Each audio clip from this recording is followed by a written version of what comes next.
O Livro dos Médiuns, Espiritismo Experimental, o Livro dos Médiuns ou Guia dos Médiuns e dos Evocadores. Nas Manifestações Espíritas, capítulo 8 do Laboratório do Mundo Invisível. E aí nós temos o seguinte tema: Vestuário dos Espíritos, formação espontânea de objetos tangíveis, modificação das propriedades da matéria, ação magnética curadora. É importante que nós espíritas estejamos sempre abertos para duas situações. Uma para a crítica e outra que a gente entenda que nós temos que estudar o Livro dos Médiuns. Portanto, a gente foi dando mais ênfase aos estudos sobre o Livro dos Médiuns para que a gente conseguisse postar o Livro dos Médiuns primeiro, antes do que os outros. No blog que a gente criou com os respectivos nomes dos livros, o Livro dos Espíritos, dos Médiuns e o Evangelho, a gente postando, a gente foi vendo que a busca pelo Evangelho é maior. Ele tem bem mais acesso, tem bem mais a média público-dia. Se a gente pegar o total de visitas pelo número de dias que ele está postado, o número de busca pelo Livro dos Médiuns, do Livro dos Evangelho, é maior. Porque o Evangelho, muitas pessoas têm a curiosidade de ver, para comparar. O Livro dos Espíritos depois vem em segundo lugar, com bastante acesso, e oscila bastante, mas um bom número de acesso. E depois o Livro dos Médiuns, com menos acesso. Hoje a média mensal está mais ou menos igual. No início, disparadamente, o Evangelho era mais procurado. E isso é importante a gente entender, que a gente tem que se evangelizar, mas nós temos que nos instruir. Quando a gente pega o Livro dos Médiuns para ler, muitos fatos ali não acontecem mais hoje. Mas foram importantes para que o espiritismo se sedimentasse, se codificasse, se construísse. Portanto, respeitemos a opinião de todas as pessoas, mas é importante estudar o Livro dos Médiuns. É importante ler o Livro dos Médiuns. Portanto, a gente deixa o texto aqui para você ler, para você saber onde eu estou lendo. Pega o seu livro aí, abra seu livro, que é importante ter o papel. Algumas pessoas gostam de ter o PDF no computador, os jovens de hoje então, que já são bem midiáticos, mas estudem o Livro dos Médiuns. Entenda esse fenômeno. Porque muitas das vezes, quando a gente abre mão de estudar o Livro dos Médiuns, é a hora que alguns amigos do passado que não concordam com a nossa mudança de postura, nossa mudança de ponto de vista, eles se aproveitam para tentar nos desviar. Então, nesse momento, a gente faz essa reflexão. Aqui vai abordar alguns assuntos bastante estranhos, bastante diferentes, mas nós temos que termos disposição, coragem para fazermos as mudanças necessárias e abrirmos a nossa mente para entendermos o que é necessário, entendermos o que é necessário, aprendermos para estarmos sempre nos melhorando, nos aperfeiçoando, porque urge a nossa necessidade de nos evangelizar, urge a nossa necessidade de nos aperfeiçoar. Então, dentro do nosso calendário de estudo, a gente grava, atualmente a gente está tendo um calendário de estudo mais distribuído, e a gente vai gravando cada dia da semana a gente grava sobre um determinado assunto para que cheguemos ao final com bastante coisa já gravada, e que o Evangelho e o Livro dos Médiuns cheguem mais juntos até o final. É importante colocarmos o sentimento de amor pela doutrina. É importante colocarmos o sentimento de respeito uns pelos outros, pelos nossos colegas, para podermos crescer, nos sustentar. E muitos de nós, às vezes, ficamos meio perdidos diante de tantos questionamentos, tanta pressão, às vezes, de colegas, até mesmo do mundo espiritual. Trabalhem pela caridade, façam o bem, busquem fazer o melhor, e o melhor irá sempre nos acompanhar, irá sempre estar ao nosso lado, ao nosso redor. Que as luzes divinas possam te abençoar, possam iluminar seu entendimento, para que nós possamos, então, estarmos sempre trabalhando em busca de um aperfeiçoamento íntimo de todos nós. Temos dito no item 126 do Laboratório do Mundo Invisível, temos dito que os espíritos se apresentam vestidos de túnica, envoltos em largos panos ou mesmo com trajes que usavam na vida. O envolvimento em panos parece costume geral no mundo dos espíritos. Mas onde irão eles buscar o vestuário semelhante em todo aos que traziam quando vivos, com todos os acessórios que os contemplavam? E fora de qualquer dúvida, que não levaram consigo esses objetos, pois que os objetos reais temos-los ainda sob as vistas. E agora? São detalhes simples, porque as pessoas, muitas das vezes, quem não é espírita, e às vezes nós vemos determinadas culturas que não têm noção de que é um espírito. Eles falam assim, o espírito da Copa do Mundo, o espírito do Natal, mas espírito, uma entidade com a forma humana, muitas culturas não têm essa percepção. Então nós temos que procurar sempre estarmos abertos ao entendimento e às reflexões, e por isso nós temos que estudar. Quando você está aberto ao entendimento, você faz reflexões. Quando você faz reflexões, você estuda, você procura aprender. Isso é importante para nós. Então, como que os espíritos estão sempre de roupa? Como que eles usam essa roupa? Como que eles moldam essa roupa? Então, a gente já viu um espírito que ele anda de uma jovem, ela está sempre com um vestido branco com flores rosa e amarelo. E uma outra, ela está sempre com a roupa, simplesmente uma roupa branca simples. Um outro com esses trajes assim, aparentemente um pano e um traje enrolado ao estilo oriental. E outro com suas roupas normais da última existência dele, porque inclusive ele exerce a função no mundo espiritual, tal qual da última profissão. Então, isso é importante que a gente entenda e respeite. Por quê? Por que os espíritos se vestem desta ou daquela forma? De acordo com a função que ele vai exercer. Então, nós vamos ter cuidado com isso, para não sair atirando pedra quando a pessoa fala, eu vi um espírito dessa forma X, da forma Y, então nós temos que prestar atenção nisso. De onde, então, provém os que usam no outro mundo? Os que usam de onde, então, provém os de que usam no outro mundo? Esta questão deu sempre muito o que pensar. Para muitas pessoas, porém, era simples motivo de curiosidade. Então, alguns refletiam a respeito da situação e outros simplesmente tinham curiosidade de saber.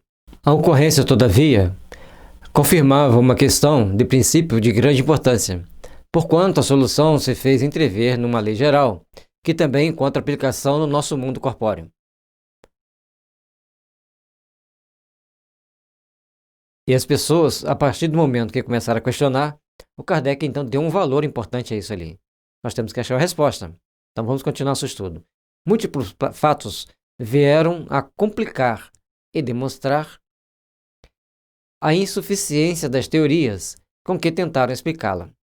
Então as pessoas estavam tentando explicar como que se dava a existência dessas roupas no mundo espiritual, e se tinha roupa no mundo espiritual, por que ela estava lá, como ela estava lá, onde ela foi feita. Existe uma fábrica de roupa no mundo espiritual? Hoje, para quem já leu Nosso Lar, fica fácil, lá tem fábrica de tudo. Mas na época do Kardec não existia Nosso Lar. Ele tinha que criar todas as bases, então ele teve que fazer uma série de pesquisas. Até certo ponto, poder-se-ia compreender a existência do traje, por ser possível considerá-lo como de alguma sorte, fazendo parte do indivíduo. Então, aí algumas pessoas achavam que a roupa fazia parte do próprio espírito. Então, continuemos. O mesmo, porém, não se dá com os objetos acessórios, qual, por exemplo, a caixa de rapé do visitante da senhora doente, de quem falamos no número 116. Então, se a roupa faz parte do espírito, tudo bem, mas uma caixa de rapé não faz. E aí, de onde que veio a situação, de por que ela apareceu ali, de que forma a pessoa fabricou aquela caixa de rapé? Notemos, a este propósito, que ali não se tratava de um morto, mas de um vivo, e que tal senhor, quando voltou em pessoa, trazia na mão uma caixa de rapé, semelhante em tudo a da aparição.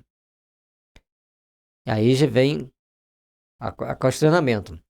Se o senhor usava uma caixa de rapé e foi em desdobramento até a casa da senhora, e ela viu a caixa de rapé, depois ele vem pessoalmente e traz a caixa de rapé, como que ele moldou, como que ele plasmou essa caixa de rapé para ele transportá-la no mundo espiritual?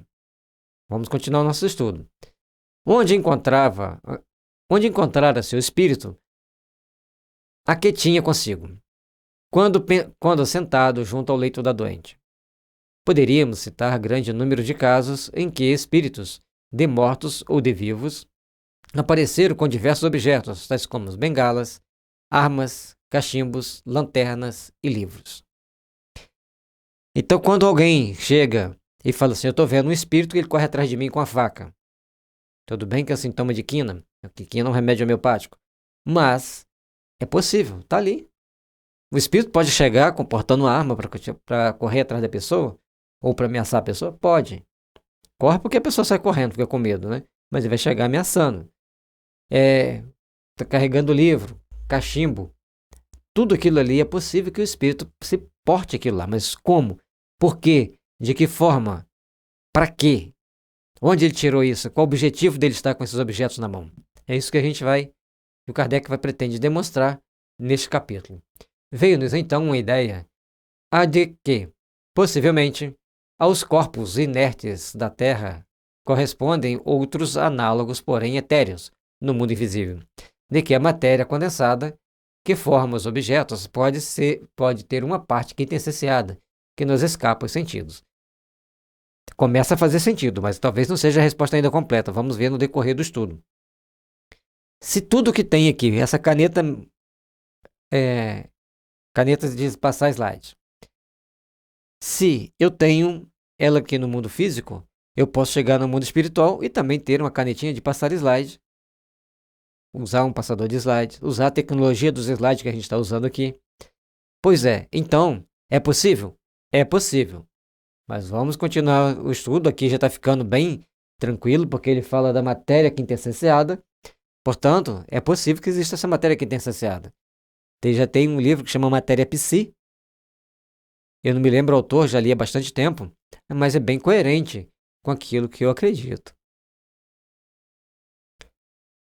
Não era destituída de verossimilhança essa teoria, mas se mostrava impotente para explicar todos os fatos. Um A, sobretudo, que parecia destinado a frustrar todas as interpretações. Então, a teoria que o Kardec está mostrando ali foi muito bem estruturada, muito bem montada, mas ainda não explicava todas as possibilidades. Olha que o Kardec era muito minucioso. Ele sempre ia buscar respostas em todos os aspectos, em todos os pontos, até ele encontrar a resposta que realmente convencesse e que tivesse lógica, embora uma lógica transcendente. Até então, não se trata senão de imagens ou aparências. Vimos perfeitamente bem que o perispírito pode adquirir as propriedades da matéria e tornar-se tangível. Mas essa tangibilidade é apenas momentânea e o corpo sólido se desvanece qual sombra. Bom, então ele disse o seguinte, que o espírito pode fazer com que ele se materialize diante de uma pessoa, ele apareça para ela tão real como possível, mas também ele pode sumir no estalar de dedos ou no piscar de olhos. É possível? Então vamos continuar. Se o espírito pode fazer essa materialização de aparecer e desaparecer, ele está trazendo outras conjecturas. Já é um fenômeno muito extraordinário, porém, o que ainda mais é produzir-se matéria sólida persistente, conforme eu provo numerosos fatos autênticos, notadamente o da escrita direta, de que falaremos minuciosamente em capítulo especial. Bom, então agora ele está mostrando para a gente que existem outros fatores que trazem determinados fatos que nos levam então a repensar sobre os fenômenos espíritas, sobre aqueles fenômenos que podem ocorrer, que ocorrem, e de que forma eles ocorrem e como eles ocorrem. Todos nós precisamos estar sempre atentos a isso. Como esses fatos ocorrem, de que forma eles ocorrem, para que nós possamos trabalhar, em especial, por realizar um melhor entendimento das coisas espirituais. Trabalhar intimamente, procurar estudar, procurar entender cada fato, sem melindres e sem procurar explicações antes do que ler lá. Porque você viu que ele trouxe uma explicação que poderia ser muito boa, mas ele foi mostrando pra gente que estava sempre faltando um pedacinho para explicar melhor aquele fenômeno. Todavia, como esse fenômeno se liga intimamente ao assunto de que agora tratamos, constituindo uma de suas mais positivas aplicações, antecipar-nos-emos, colocando antes do lugar em que, pela ordem, deveria ser explanado.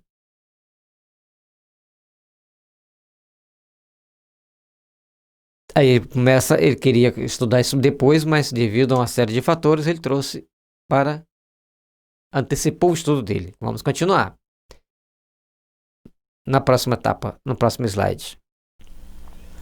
A escrita direta, ou pneumatografia, é a que se produz espontaneamente, sem um concurso, nem da mão do médium, nem do lápis. Bom, diante desse fato, se é possível ter uma escrita direta que ela não é produzida nem pela mão do médium, nem pelo lápis, vamos ver como que ele vai trazer mais à frente. Como que isso se dá? Basta tomar-se de uma folha de papel em branco, o que se pode fazer com todas as precauções necessárias para se ter a certeza autêntica de qualquer fraude, dobrá-la e depositá-la em qualquer parte, numa gaveta, ou simplesmente sobre um móvel. Então você pode botar lá dentro da gaveta ou em cima de um móvel. E o que vai acontecer? Feito isto, se a pessoa estiver nas devidas condições, ao cabo de mais ou menos longo tempo, encontrar-se-ão traços no papel, letras, sinais diversos, palavras, frases e até dissertações. De acordo com a condição do médium, vai encontrar o resultado daquela mediunidade. Eu quero produzir esse fenômeno, eu quero ver. Precisa de um médium de efeitos físicos e um efeito físico bem especial para produzir tais fenômenos. As mais das vezes com uma substância acinzentada, análoga à da plumbagina, outras vezes com lápis vermelho, tinta comum e mesmo tinta de imprimir. Então aparecem as escritas das mais variadas formas. Está aí um fenômeno intrigante que sempre que eu comecei a estudar a doutrina espírita, quando eu cheguei nesse capítulo eu ficava muito curioso. Eu ficava imaginando como que poderia surgir esses fenômenos, como que poderia acontecer. E por que a gente não poderia ver pegar um papel, dobrar, botar ali e aparecer? Mas hoje os espíritos nos explicam que é de suma importância nós trabalharmos para economizarmos as nossas energias psíquicas e usarmos-la para tratar e fazê-la de forma mais útil possível ao benefício de alguém. Satisfazer curiosidade, satisfazer aqueles momentos de distração, aí não é fator para a doutrina espírita. Tem um filme que chama Kelly, a Estranha, que tem ali cenas de efeitos físicos, lógico que tem todo o glamour do cinema, aquele toque poético para chamar a atenção, para ganhar destaque, mas nos dá uma ideia de uma possibilidade de uma mediunidade de efeitos físicos quando ela sai do controle. E se a gente for ler as mitologias antigas, muitas coisas ali é mediunidade de efeitos físicos. Principalmente o maior de todos os médiuns de efeitos físicos foi Moisés. Ele produzia os fenômenos em parceria com Pinehas e Arão para que assustar as pessoas e convencê-los de que ele estava certo, que ele estava com a razão. Bom, mas vamos voltar ali para a escrita direta. Se o papel se juntasse se ao papel se juntasse um lápis, poderia supor que o espírito se servia deste para escrever. Mas desde que o papel é deixado inteiramente só, evidente se torna que a escrita se formou por meio de uma matéria depositada sobre ele. E de onde vem essa matéria? Isso é importante a gente entender, porque é a primeira coisa que eu sempre comentava às vezes com alguns colegas espíritas. E se a gente colocar a folha e um lápis? Vai facilitar o trabalho dos espíritos? Mas aí perde a legitimidade desse processo que ele está falando da escrita direta. Porque a escrita e a tinta aparecerão como um passo de mágica, entre aspas, devido ao fenômeno mediúnico de efeitos físicos da escrita direta. De onde tirou o espírito essa matéria? Qual o problema cuja solução fomos levados pela caixa de rapé? Tal problema, a cuja solução fomos levados pela caixa de rapé, a que há pouco nos referimos. Bom, a partir da caixa de rapé foi surgindo novas dúvidas, novos princípios de entendimento, novos princípios de reflexão, para que nós parássemos para pensar como isso pode acontecer, como isso pode se dar. A gente separa os slides, alguns ficam menores, outros ficam maiores, mas cada slide para um tópico do Livro dos Médiuns. Alguns tópicos ficam com mais slides, com mais filmes, né, cortados, porque fica muito grande.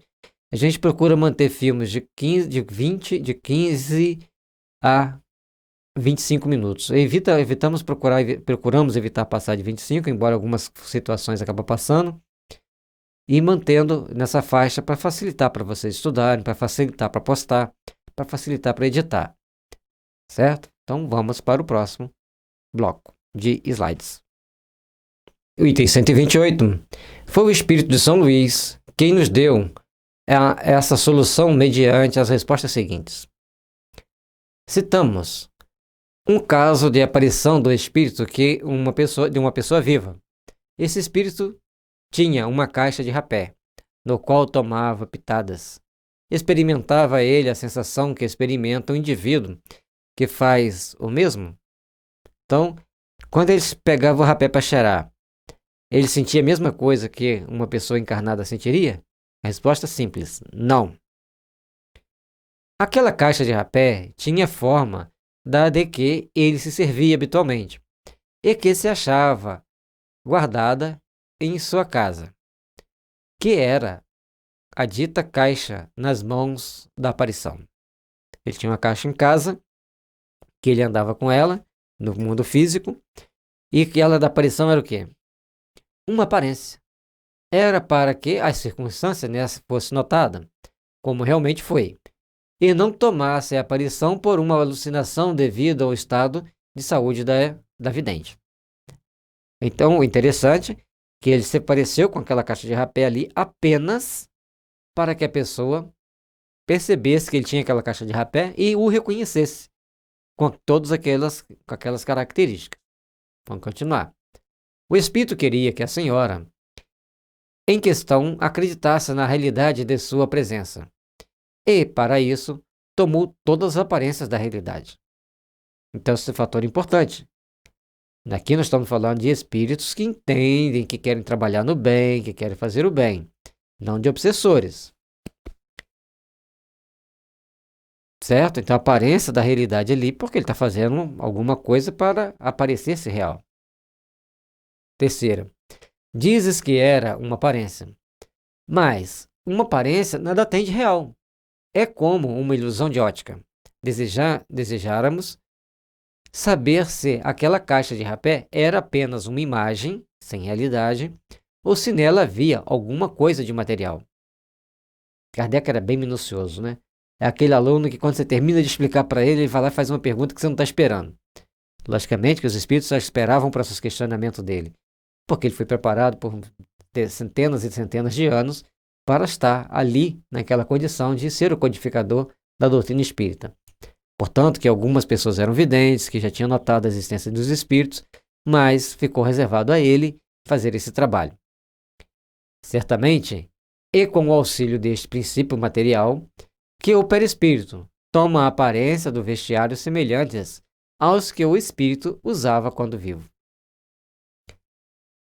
Então existe um material em que o espírito molda através do perispírito para ter aquela aparência, para ter aquela característica no vestiário, ou também nos seus objetos. Continuemos?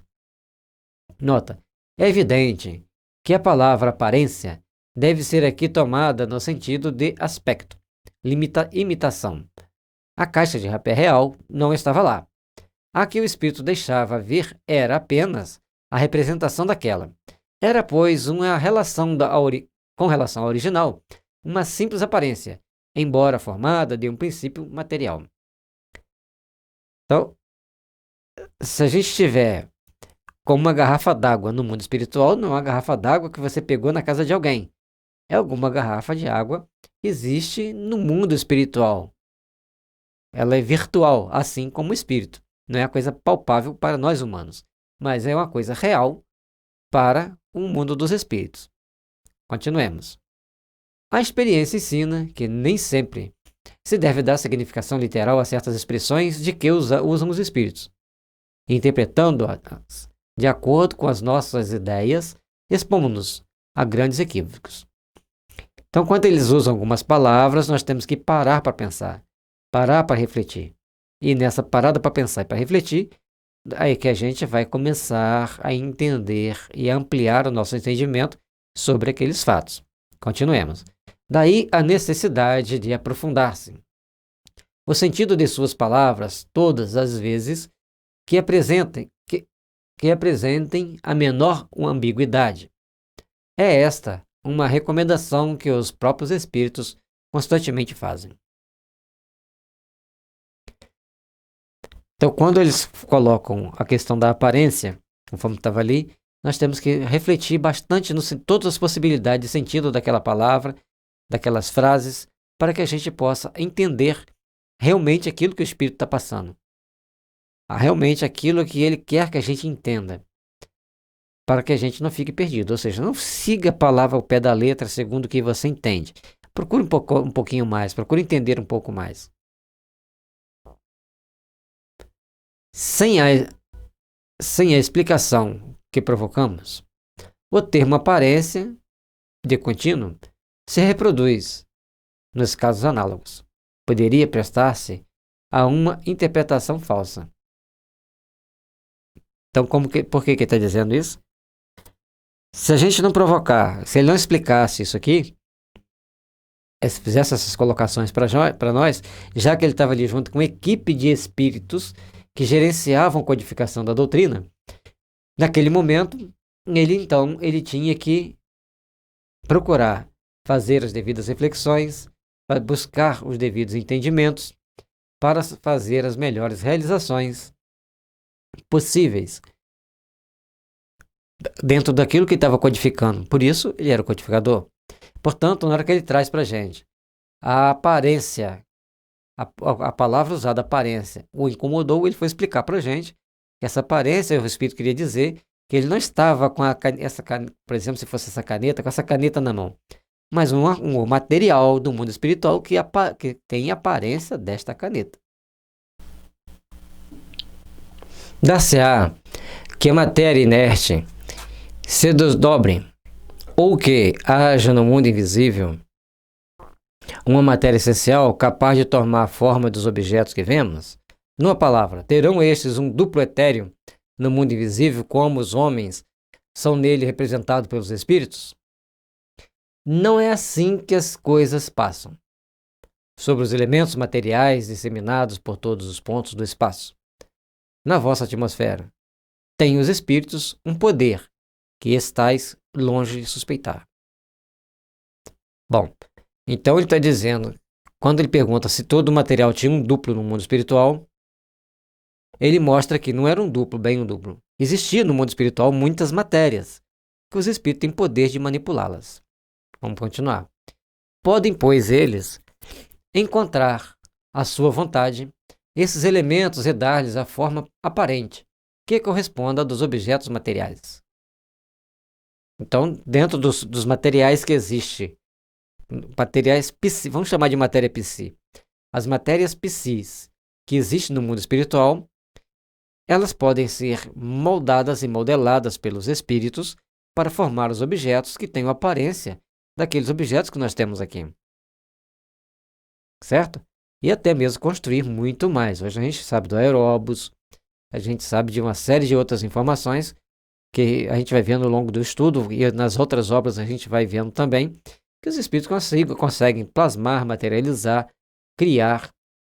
Ou seja, Nós somos uma cópia imperfeita daquilo que tem no mundo dos espíritos.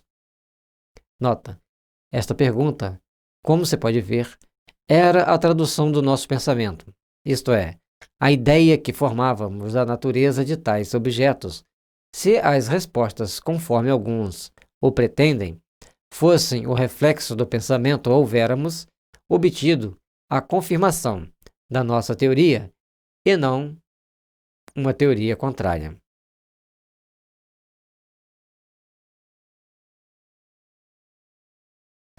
Ou seja, o espírito traz uma informação nova, diferente, que não é igual ao que o Kardec pensava, não é igual ao que ele acreditava. Embora tenha lá suas similaridades, mas não é que lá faça uma réplica simplesmente e tem uma réplica. Lá no mundo espiritual, eles vão ter matérias que podem criar uma réplica daquilo que eles usam no mundo físico. Certo? Vamos lá. Formulo novamente a questão de modo categórico, a fim de evitar todo e qualquer equívoco. São alguma coisa as vestes de que os espíritos se cobrem? Ele não desiste. Ele vai dando volta, ele começou questionando a caixinha de rapé, agora a roupa. Parece-me que a minha resposta precedente resolve a questão. Não sabes que o próprio perispírito é alguma coisa? Então ele já mostrou lá que se no mundo espiritual tem materiais que o espírito pode manipular com a sua capacidade mental, então também ele já disse que já está respondido, mas o perispírito também é alguma coisa.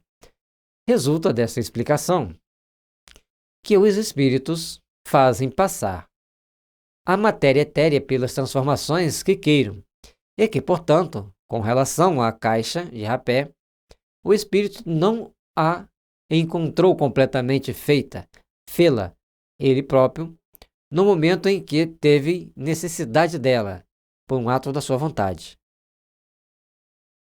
Ele já faz a pergunta explicando tudo.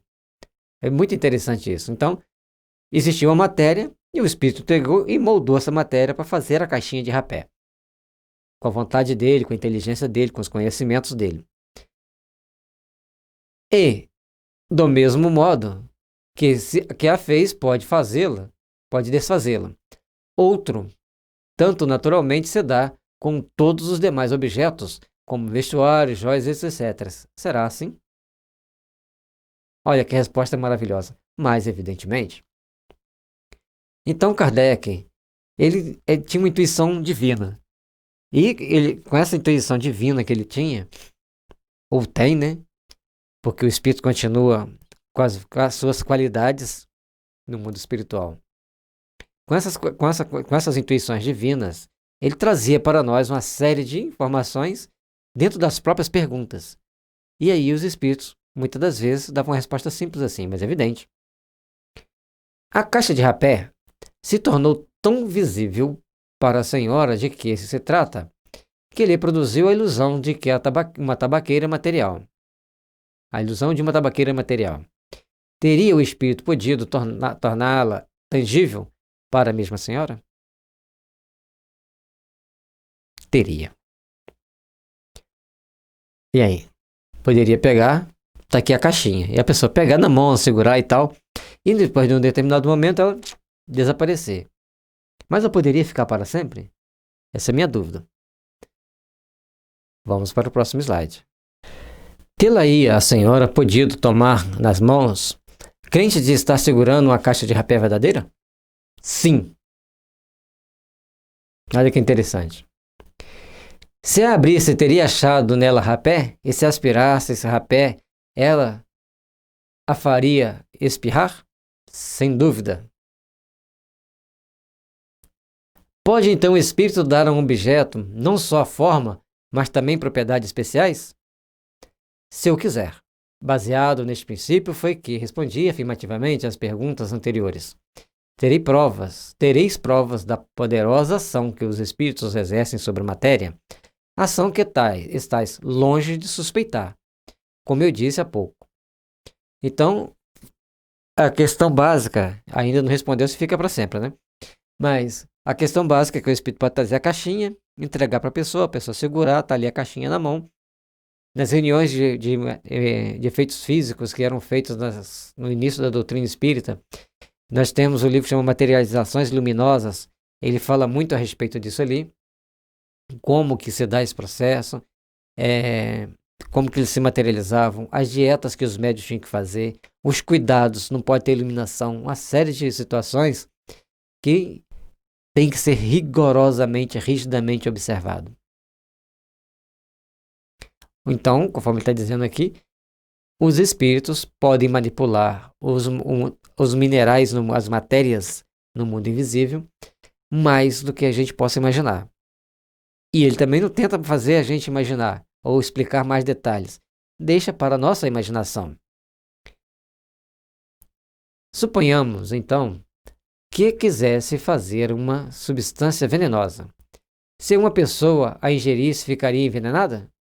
Teria podido, mas não faria por não lhe ser isso permitido. Então, a ação dos espíritos no mundo dos espíritos tem uma ação pré-determinada e limitada. A partir daquele ponto, não pode mais ultrapassar. Isso é importante a gente entender. Existem limites. Tanto para o homem encarnado, ele vai caminhando, tomando uma série de ações. Chega um dado momento, Deus diz, basta. Forças da natureza o conduzem a algum outro caminho e para ali aquela caminhada daquele jeito. E, da mesma forma, para que os espíritos tomem ações para prejudicar alguma pessoa, sempre vai ter aquele cuidado pelo mundo espiritual de que tome todo cuidado nessas ações. Não vamos fazer de qualquer maneira. Certo? Poderá fazer uma substância salutar e própria para curar uma enfermidade? E já se terá apresentado em algum caso desse? Já muitas vezes. Para fazer o bem pode. Para o mal, nem sempre. Então é importante nós entendermos isso. O bem tem sempre suas maiores possibilidades. E como não resiste o mal, existe o bem mal interpretado, então tomemos os devidos cuidados, mantenhamos vigilantes, mantenhamos-nos em oração, para que apenas tenhamos a companhia dos bons espíritos, daqueles que vão nos ajudar, vão nos intuir, vão nos iluminar a consciência, para que a gente haja da melhor forma possível, com a maior segurança possível. Então poderia também fazer uma substância alimentar? Suponhamos que tenha feito uma fruta, uma iguaria qualquer. Se alguém pudesse comer a fruta ou a iguaria, ficaria saciado? Ele já foi mais à frente. Ficaria sim. Mas não procures tanto para achar o que é tão fácil de compreender. Um raio de sol basta para tornar perceptíveis aos vossos órgãos grosseiros essas partículas de materiais que se enchem no espaço, onde viveis. Não sabes que o ar contém vapores de água? Ou seja, não fica procurando demais não. Essas questões de efeitos físicos, embora nos encante, nos fascine, nos incomode, nos atraia, nós temos que ter um certo cuidado, nós temos que ter uma certa atenção, para que a gente não venha criar determinados padrões, determinados entendimentos que não vai agradar as pessoas, que não vai fazer com que as pessoas não se sintam tão bem diante daquela situação.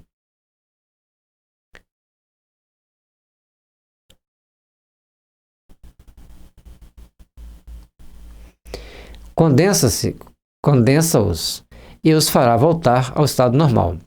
Priva-os de calor, como que é? A vapor d'água.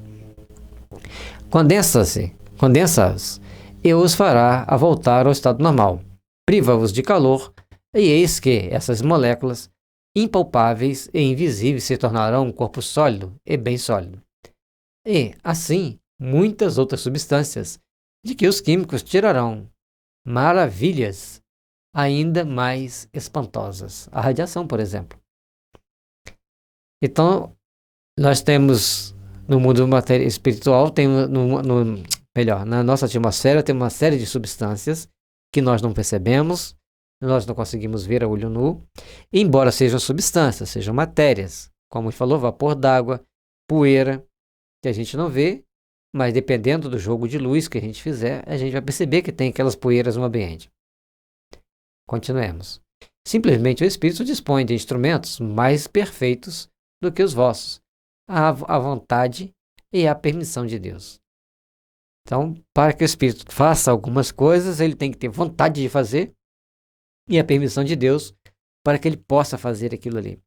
Logicamente, gente, que Deus não é aquele velhinho que vai ficar tomando conta dos outros. Ele tem um grupo de espíritos que tomam conta. Vamos dar um exemplo de um quartel. Um quartel grande, grandes proporções. Ele é comandado por um general. Mas aquele general, ele vai ter lá coronéis, majores, capitães, tenentes, sargentos, soldados, cabos e soldados. Cada um fazendo a sua função. Cada um monitorando a segurança com a responsabilidade que lhe é inerente dentro da sua patente ou graduação. Entendeu? Então, Deus também é esse ser maravilhoso que está sempre nos monitorando e dando-nos as oportunidades de tomarmos as atitudes mais condizentes com as nossas necessidades evolutivas. Mas de que forma ele faz isso? Através dos seus prepostos. Aqueles espíritos que já têm determinados consciente de entendimento, e aí eles possam trabalhar, gerenciar, organizar as nossas vidas, as nossas ações e principalmente nos proteger dos maus espíritos. Portanto, a importância da gente fazer a caridade, a importância da gente fazer o bem, para que a gente possa melhorar mais e trabalhar mais pelo bem, pelas possibilidades de estarmos melhores. Nota, a questão da saciedade é aqui muito importante. Como pode produzir a saciedade de uma substância cuja existência e propriedades são meramente temporárias e, de certo modo, convencionais? Como que a pessoa, então, ao pegar para comer uma substância que o espírito lhe deu, uma fruta, por exemplo, manipulada, fabricada pelos espíritos, ela vai produzir a saciedade de ter comido aquela fruta? O que se dá é que essa substância, pelo seu contato com o estômago, produz a sensação de saciedade, mas não a saciedade que resulta da plenitude. Complexo, né? A pessoa come aquela fruta que foi produzida ali pelo espírito, ele tem todas as sensações de saciedade, mas não a plenitude daquela saciedade. E muitas das vezes, nas famílias muito pobres, existem espíritos que dão passe no alimento que eles têm para adicionar ali nutrientes necessários à sobrevivência. Tem vários livros espíritas que relatam isso. Desde que uma substância dessa natureza pode atuar sobre a economia e modificar o estado mórbido, também pode perfeitamente atuar sobre o estômago e produzir a impressão da saciedade. Se ela pode atuar em qualquer parte do organismo e modificar o seu estado, então ela pode produzir a saciedade. A saciedade, a satisfação de ter comido aquela fruta, a satisfação de ter comido aquele alimento. Certo? Então são condições que nós vamos aprendendo que é uma relatividade muito grande. Mas dentro dessa relatividade muito grande existem muitas possibilidades. Rogamos, todavia, aos senhores farmacêuticos e inventores desse reconstituintes que não se encham de zelo, nem creiam que os espíritos lhes venham fazer concorrência. Isso aí que ele colocou ali bastante interessante, dá para a gente suscitar bastante outros comentários, mas vamos abster. Mas a precaução que ele teve, que os farmacêuticos e aquelas pessoas que fabricantes de cicatrizantes tivessem cuidado bastante, ficassem bastante tranquilo que os espíritos não iam concorrer com eles. Porque muitos espíritos colocam na água ou no próprio alimento materiais que virão nos tratar, que irão fazer com que a nossa saúde se restabeleça. Uns com mais intensidade, outros com menos intensidade. Assim também os famosos curativos. Há também os complementos alimentares dos alimentos. Sempre que você fizer uma oração antes de comer, você vai receber esse suplemento divino de fluidos que vão fortalecer seus alimentos, que vão fazer com que os seus alimentos sejam possíveis, ou melhor, tenha melhor qualidade para te nutrir. A oração antes da refeição é fundamental. Esses casos são raros, excepcionais, e nunca dependem da vontade. De outro modo, toda a gente se alimentaria e curaria a preços baratíssimos. Portanto, você produzir fluidicamente uma fruta, produzir fluidicamente um remédio, seria excelente. Mas isso não é possível, porque se todo mundo fizesse isso, pararia, causaria talvez até um colapso econômico no mundo. Mas talvez, e não se esqueça, um dia, lá na frente, no futuro bem distante, que pode ser daqui a 5 anos ou daqui a 500 anos, isso será bem possível, quando nós nos alimentaremos, principalmente do prana, através da respiração. Na Índia, acredita-se que tenha em torno de 800 pessoas que vivem assim. Ah, mas é impossível. Eles vivem com o mínimo de alimento que você não passaria um dia se você fosse usar aqueles alimentos que aquelas pessoas usam. Mas o trabalho deles de meditação, de reflexão mental, faz com que eles se alimentem de uma forma transcendente. 14ª. Os objetos que, pela vontade do Espírito, se tornam tangíveis, poderiam permanecer com esse caráter e tornarem-se de uso? Isso poderia dar-se, mas não se faz. Está fora das leis. É o que a gente falou lá no início. Essa era a minha grande curiosidade. E aqui está dizendo que está fora das leis. Até poderia, mas não é o que deve ser feito. Não é essa a finalidade. Importante entendermos isso. Tem todos os espíritos no mesmo grau o poder de produzir objetos tangíveis? Todos os espíritos podem produzir? É fora de dúvida que quanto mais elevado é o espírito, tanto mais facilmente o conseguem. Porém, ainda que tudo depende das circunstâncias. Desse poder também poderiam dispor os espíritos inferiores. Então, para produzir um elemento tangível, todos os espíritos podem, tanto os inferiores quanto os superiores terão mais facilidade, os inferiores nem tanto, e a gente vai vendo com isso que existem algumas regras no mundo dos espíritos que a gente deve procurar entender, procurar respeitar para seguir com um certo discernimento. O espírito tem sempre o conhecimento exato do modo por que compõe suas vestes ou os objetos cuja aparência ele faz visível?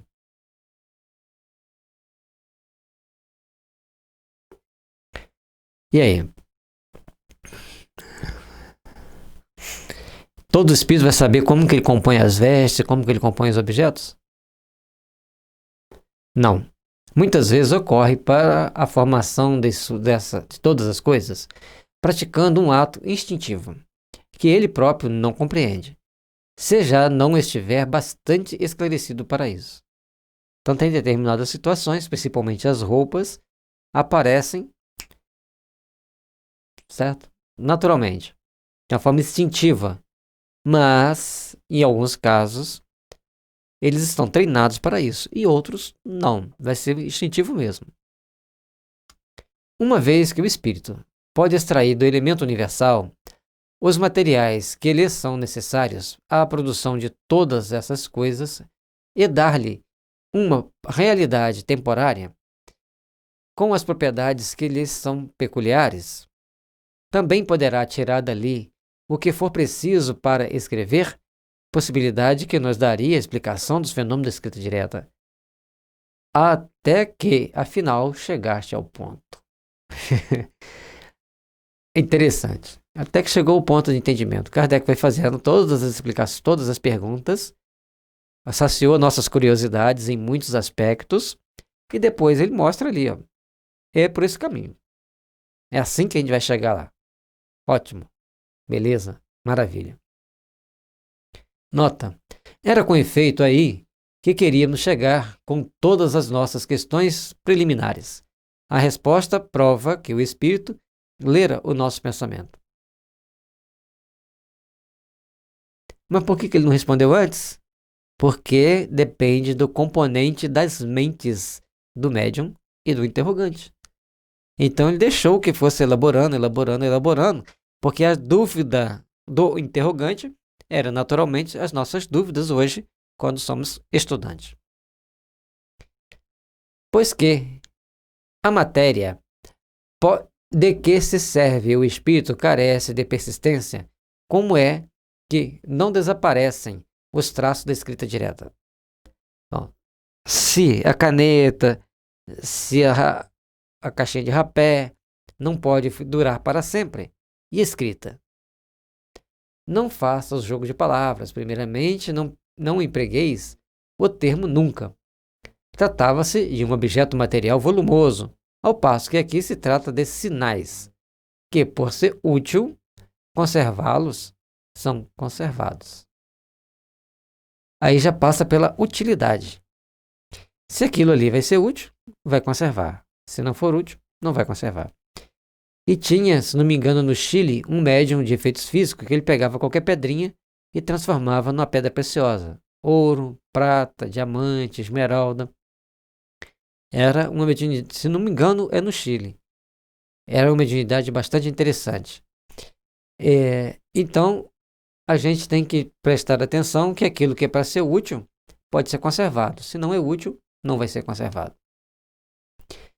O que quis dizer foi que os objetos, assim compostos pelos espíritos, não poderiam tornar-se objetos de uso comum, por não haver neles realmente agregação de matéria, como nos vossos corpos sólidos.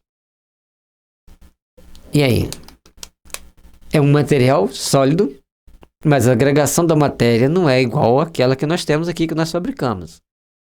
Ou seja, é um material psíquico, condensado, que te possibilitou visualizá-lo, nesse caso que está falando ali, não no caso das pedrinhas, e que no caso da pedrinha é uma transmutação de material, é mais simples. Ali ele está fazendo uma mudança, pegando matéria, matéria cósmica, matéria sutil que tem na nossa atmosfera, que tem em torno de nós, muda um aparelho, muda um equipamento.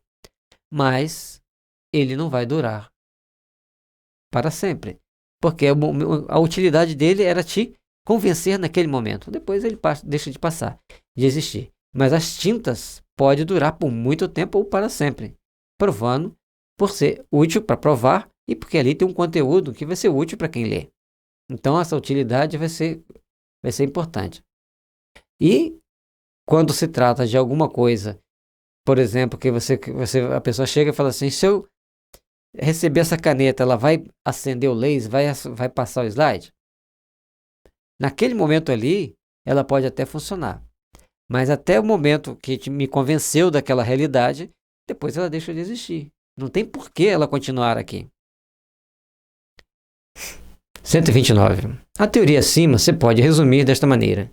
O espírito atua sobre a matéria cósmica universal, tira os elementos de que necessita para formar a seu bel prazer objetos que tenham a aparência dos diversos corpos existentes na Terra. Então, o espírito vai pegar dessa matéria cósmica universal, vai pegar ali as coisas necessárias para ele moldar o que ele precisa. Ótimo, fez, moldou. Qual o objetivo? Convencer você por alguns minutos ou convencer você para sempre? Então, aí que vai ser as diferenças. Ele pode fazer um grande bem, por exemplo, plasmando um remédio, ou um alimento, ou modificando as propriedades do seu alimento, ou pode tentar fazer o mal, mas o mal tem um limite estabelecido pelas leis divinas. Assim também como o bem. Pode igualmente, pela ação da sua vontade, operar na matéria elementar uma transformação íntima que lhe confira determinadas propriedades. Esta faculdade é inerente à natureza do espírito, que muitas das vezes exerce de modo instintivo, quando necessário, sem disso se aperceber.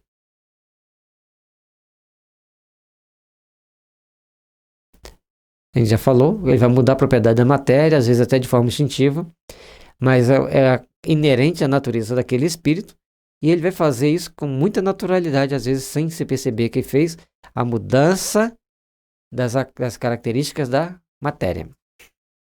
Os objetos que o espírito forma têm existência temporária, subordinada à sua vontade ou a uma necessidade que ele experimenta. Pode fazê-los e desfazê-los livremente. Portanto, aquilo que os espíritos formam, ela tem uma aparência temporária e ele vai continuar sendo visível, vai desaparecer dessa visibilidade de acordo com as necessidades de cada um, com as possibilidades de cada um. Em certos casos, esses objetos, aos olhos de pessoas vivas, podem apresentar todas as aparências da realidade, isto é, tornar-se momentaneamente visível e até mesmo tangível. A formação, porém, não criação. A formação, porém, não criação. Atento que, do nada, o espírito nada pode tirar. Portanto, é importante a gente entender isso aqui. O objeto que ele moldar diante da pessoa viva, do encarnado, ele vai ter toda a aparência de uma realidade. E depois, assim como ele pode torná-lo visível, tornam-se momentaneamente visível, até mesmo tangíveis. Então ele cria aquele objeto, ele se aparenta como aquele objeto real, vai ficar visível, vai ficar tangível, a pessoa pode pegar, certo? E então ele forma esse material a partir de matérias existentes no meio ambiente, onde ele está. Mas ele não vai estalar o dedo e fazer aquilo aparecer do nada. Entender isso, gente, é muito importante, porque o espírito está sempre criando alguma coisa de uma forma que seja possível educar as pessoas que estão vendo. Ou, às vezes, eles querem assustar. Mas, normalmente, os fenômenos físicos ocorriam naquela época para educar as pessoas que foram relatadas, os fatos que foram selecionados. Mas tem o caso de que os espíritos rasgavam todas as roupas da pessoa, que era para assustar. Porque elas tomavam uma série de atitudes que não eram muito agradáveis, que não eram muito condizentes com aquilo que os seus protetores esperavam que elas fizessem. Então passavam a tomar aquilo ali como um castigo. A gente vai ver isso mais à frente, ou já passou em outro capítulo, porque a gente acaba, como a gente já leu o livro todo, quando a gente está fazendo um estudo aqui, a gente não consegue lembrar se está para frente ou se já passou, nos nossos estudos. Essa casa da tesoura, que as meninas têm as roupas todas rasgadas com a tesoura. Portanto, os objetos podem ficar tangíveis e desaparecer da mesma forma que ele fica palpável e visível e pode desaparecer, mas o espírito não cria nada do nada. Eles formam as coisas a partir de substâncias que nós não estamos vendo, mas elas podem ser condensadas e apresentar-se para nós com tais características. A existência de uma matéria elementar única está hoje quase geralmente admitida pela ciência. E os espíritos, como se acaba de ver, a confirmam. E essa matéria elementar, as subpartículas e tantas outras coisas que a ciência vem descobrindo, é importante que Kardec já deixou claro para nós que existia algo muito maior, muito mais amplo. Agora imagine se os físicos fossem espíritas. Se os físicos estudassem o livro dos médiuns, o livro dos espíritos, o Evangelho segundo o Espiritismo, não teríamos muito mais informações?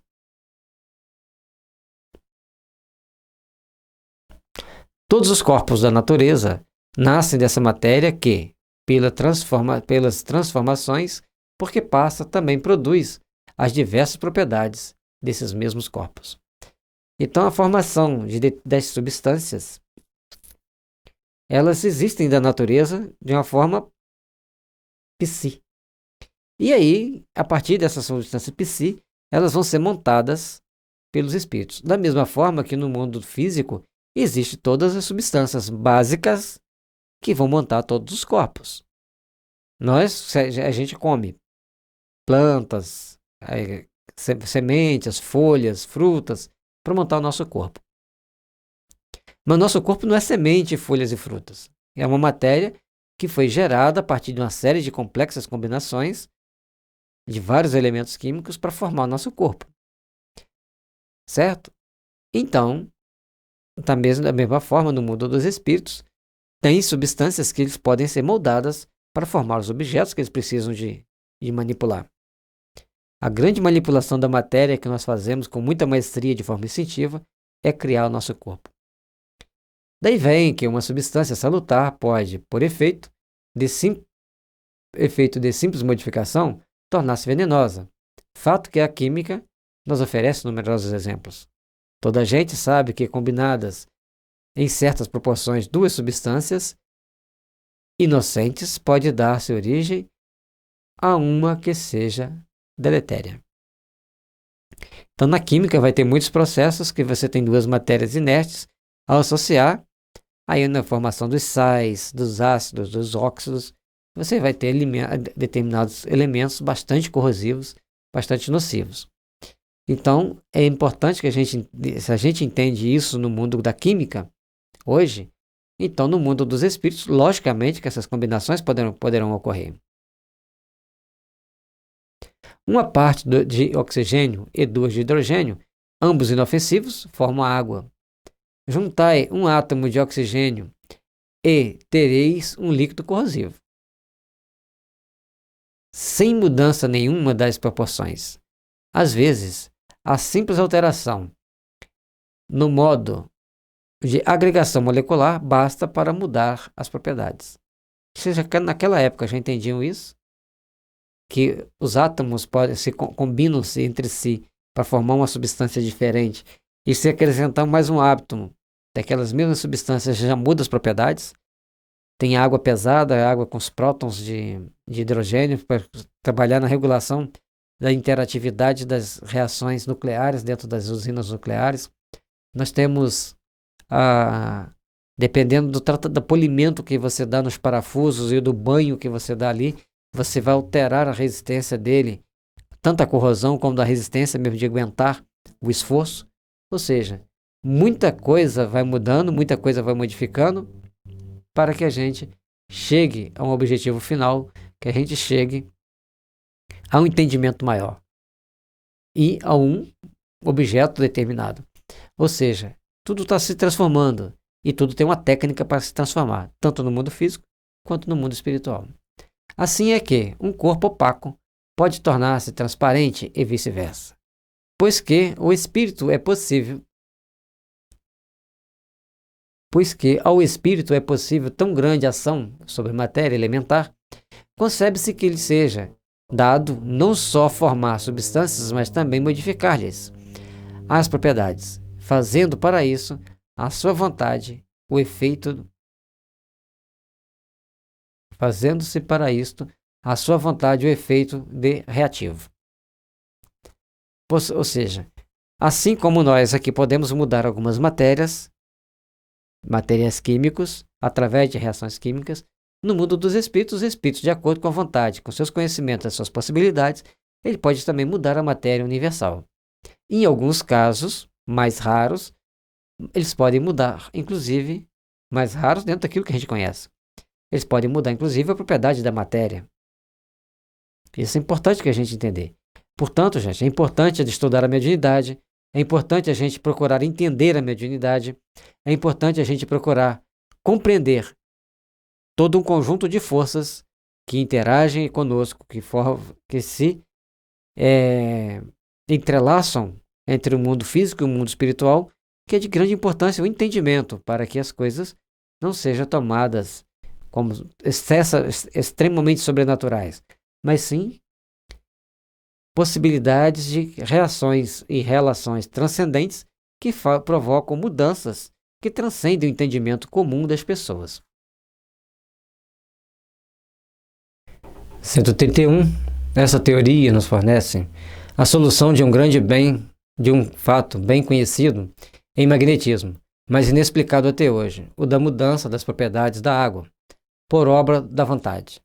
O espírito atuante é o magnetizador, quase sempre assistido por outro espírito. Então, já é a questão do magnetismo, de magnetizar a água. Quando você magnetiza a água pela imposição das mãos, ela muda a sua propriedade. Ele opera uma transmutação por meio do fluido magnético que, como atrás dissemos, é a substância que mais se aproxima da matéria cósmica ou elemento universal. Então, esse fluido magnético, essa energia magnética, ela altera a propriedade da água. Então, o espírito pode alterar a propriedade da água, o médium pode mudar a propriedade da água, e você mesma pode mudar a propriedade da água. Se você faz a oração impondo a mão naquela garrafa de água, você vai estar alterando a propriedade da água naquele momento.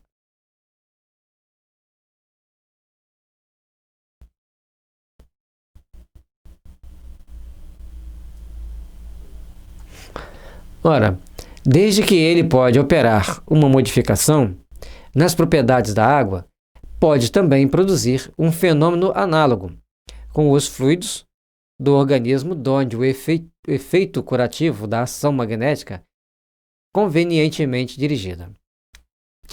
A questão daqui a gente pode associar que o espírito, ao manipular esses fluidos, ele coloca uma energia tal qual a energia da homeopatia, para poder fazer com que aquela água tenha ação curativa. Ela é água fluidificada, é o quê? É uma água que tem um remédio apropriado à necessidade daquela pessoa. E quando a água é para a família inteira, sempre vai ter um jeitinho de colocar ali um conjunto de fluidos que vai dar uma ajeitadinha. O ideal é que cada um tenha a sua garrafa para a fluidificação.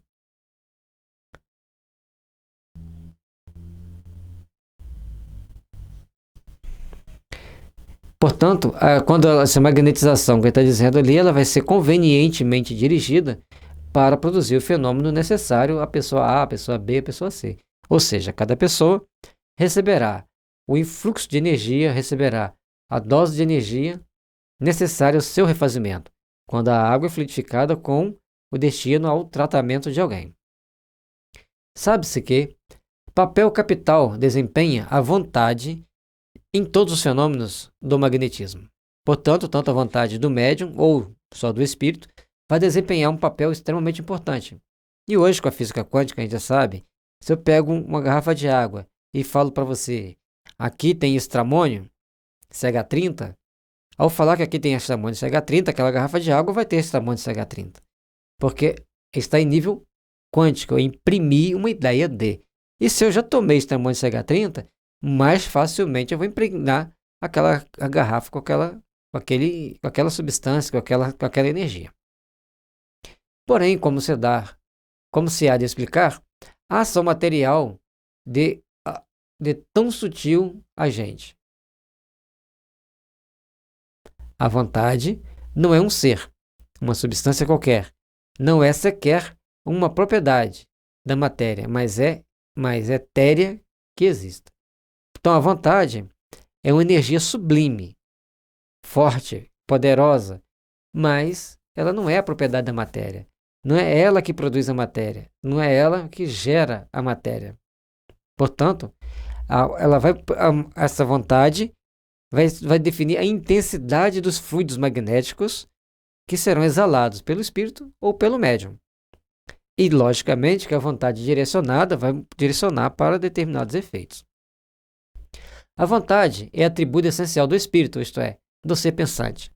Com o auxílio dessa alavanca, ele atua sobre a matéria elementar e, por sua ação consecutiva, reage sobre seus compostos, cuja propriedade íntima vem, assim, a ficar transformadas. Portanto, quando a gente vai fazer esse processo de magnetização, é uma forma de transformar materiais sutis que tem na água. A energia da água vai ser transformada, vai ser modificada. Portanto, nós temos que estar sempre atento nas formas que a gente pensa dentro de casa, que a gente fala, que a gente sente, porque isso vai trazer consequências para o nosso lar, para as pessoas que estão ali, residem ali, e principalmente vai impregnar a água e o ambiente com aquela nossa energia. E é aí que nós precisamos de restabelecer propósito, restabelecer mecanismos de transformadores para o nosso ambiente doméstico. E esse mecanismo transformador normalmente é o culto do evangelho no lar, ou ao hábito da oração, da meditação. Nós temos que procurar fazer algo mais transcendente para melhorar esse psiquismo, para melhorar as condições do lar e da casa. Tanto quanto do espírito errante, a vontade é igualmente atributo do espírito encarnado. Daí o poder do magnetizador, poder que se sabe está na razão direta da força da vontade. Não é bem a força da vontade, é como que ele disse ali há pouco. A gente tem que prestar atenção em mais significado dessa palavra. Seria talvez mais condizente se a gente falasse ao poder da concentração. Quanto mais concentração, quanto mais você estiver concentrado, quanto mais você imprimir a sua ideia, melhor vai ser o resultado. Agora, se você está lá pensando em botar vibrações de paz na água, aí você está pensando que você xingou seu filho, que você brigou com sua esposa, que você tomou uma fechada no trânsito, aquela água vai sair tumultuada, vai sair contaminada. Portanto, esse poder de concentração, onde você vai direcionar sua força, suas ideias para aquele objeto, vai fazer muito mais diferença do que qualquer outra coisa, conforme ele disse ali. Tanto o espírito encarnado quanto o desencarnado, ele precisa dessa energia. E uma coisa que eu achei interessante, certo dia, um espírito estava manifestando, dizendo que ele obsediou um familiar meu por 87 anos. Eu falei, nossa senhora, então desde onde reencarnar? Desde o ventre. E ele ficou assustado, que deu aquele clique, ele acordou para uma realidade. E agora, passaram 87 anos, o que eu fiz? Obsediou. Ficou numa monoideia de perseguir, e agora ele viu que perdeu tempo. Ele perdeu 87 anos de trabalho útil. Então, esse poder da vontade, da concentração, tem espírito que usa para o mal. E tem aqueles que se dedicam ao bem. Se você se dedica ao bem, você recebe a luz e as possibilidades inúmeras no além. Agora, quando você se dedica ao mal, você fica preso ao mal, você se lesa e vai ter que reparar aqueles danos de alguma forma e trazendo complicações para todos o conjunto social onde ele está inserido. Podendo o espírito encarnado atuar sobre matéria elementar, pode do mesmo modo mudar-se as propriedades dentro de certos limites. Então, na matéria elementar, ele pode mudar a propriedade da matéria, atuando com a força da vontade, com o seu magnetismo, com a sua eletricidade, mas dentro de certos limites, cada um com a sua intensidade, cada um com as suas possibilidades. Assim se explica a faculdade de cura pelo contato e pela imposição de mãos, faculdade que algumas pessoas possuem em grau mais ou menos elevado. É importante a gente entender isso, que a faculdade de cura, a mediunidade de cura, ela existe em muitas pessoas, e em grau até um pouco elevado, como ele diz, mas essa propriedade de cura, essas possibilidades, elas vão estar dependendo do poder de concentração, da vontade do médium, da interatividade do médium com o cliente, uma série de fatores que vão redundar em uma resposta para aquilo que a gente queira realizar e aquilo que é permitido realizar, tanto nós encarnados quanto os espíritos encarnados. Veja-se no capítulo dos médiuns do parágrafo referente aos médiuns curadores. Veja também a Revista Espírita de junho de 1859, páginas 184 e 189, e o Zuavo de Magenta, um oficial do Exército da Itália. Então, são vários tópicos para a pessoa pesquisar, para a pessoa aprimorar e buscar novos entendimentos sobre essas possibilidades do magnetismo curador e como que age esse magnetismo curador, como que elas podem ser produzidas, como que eles podem e até que ponto ele pode ser produzido. Lembrando que essa questão da cura pelo passe é mais ou menos entendível, eu entendo, da mesma forma que quando o espírito plasma para você um copo, por exemplo. Já falou lá da caixinha de rapé, vamos falar um copo. Ele plasmou para você um copo. Esse copo vai durar na sua casa por 10 dias. E às vezes a cura do passe vai durar 10 dias. A menos que provoque uma série de mudanças na sua estrutura mental e emocional, você vai passar a sentir, pensar, falar e agir e a se alimentar de forma diferente. Aí aquilo que você recebeu dura mais tempo. Se você continuar agindo do mesmo jeito, tendo todas as reações adversas a um bom estado psicoemocional, aí adoece-se novamente. E perde tudo aquilo que você ganhou naquele momento ali do tratamento. Bom, aí nós vamos também para a segunda parte, mas das manifestações espíritas, no capítulo 9, dos lugares assombrados. Tem medo de assombração? Não abusem. Respeitem. Mas não precisa ter medo.